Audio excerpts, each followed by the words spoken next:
क्या आप खाना बाहर खाते हैं या घर पे पकाते हैं? Do you eat out or cook at home? आम तौर पे मैं खाना घर पे बनाती हूँ। I usually cook at home. कभी कभी मैं बाहर भी खाती हूँ। Sometimes I eat out. क्या आपको खाना बनाना पसंद है?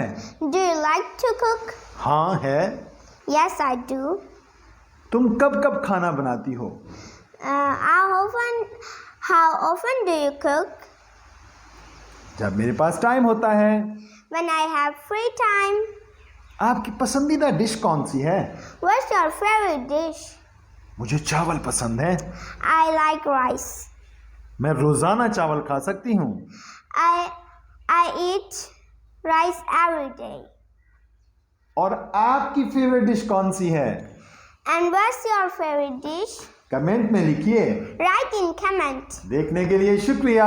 Thanks for watching. If you like the video, like, subscribe and share.